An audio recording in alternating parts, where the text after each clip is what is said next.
Ani Buju, band members, today is Wednesday, October 13th. So how I normally start out is giving the COVID updates for the counties, and today I'm not going to do that. And what I'm thinking about, if you would like me to continue to get that data, I can, but I'm only going to share today what the cases are on our reservation. And before I do that, I just want to talk about the state. They provided new information about COVID, and things are getting even worse from what we talked about yesterday. And COVID is climbing even higher for American Indians. When I updated the elders, there is a 4% increase from last week among American Indian cases in Minnesota. That means almost 600 more American Indian people in Minnesota tested positive since last week. So if you think about our Indian communities within the state of Minnesota, and 600 American Indian people tested positive since last week, that's a huge amount and a scary increase.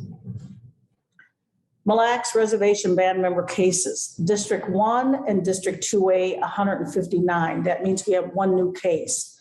District 2, 14, no new cases. And District 3 at 41, no new cases. And of course, there are vaccination clinics scheduled for District 3, and that will be Friday at the District 3 Assisted Living Unit from 10 a.m. to 1 p.m. And District 2 will be Thursday, October 21st from 9 a.m. to 11 a.m. What I say every video is that we follow the protocols, wear the mask.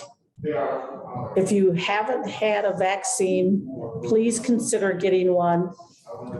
This is totally getting out of control and we have to do more. Wash your hands, stay home if you're ill, and also practice the 6 feet distance. The National Congress of American Indians is hosting their annual conference virtually. I've been attending the conference, and there's been a lot of good information that's shared. And one of the items that were special today is that this year is an election year. And so we have the opportunity of voting for new officers for the National Congress of American Indians.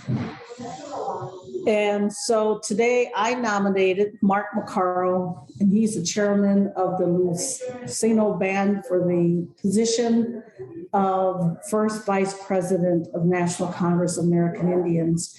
And Mark has actually been tribal chairman for his tribe for about 27 years. So I have a long-term relationship with him. And what's cool about Mark, he actually married one of my friends, Holly Cook from Red Lake.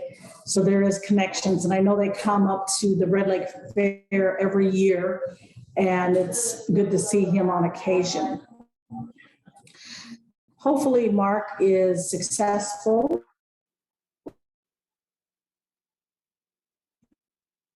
Vice President of the National Congress of American Indians.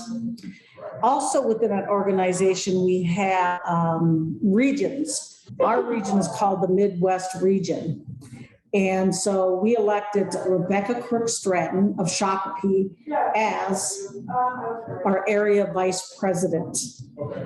And Shelley Buck, the president of Prairie Island, is now the alternate for the Midwest region. And that is good news that we have a lot of Minnesotans in there and bringing our issues forward. There was a big focus at NCAI today on climate change and how it is impacting tribes. We can see it ourselves. And when we think about our trees, that they provide medicine for us, and there's been research to show that many of these trees are migrating north.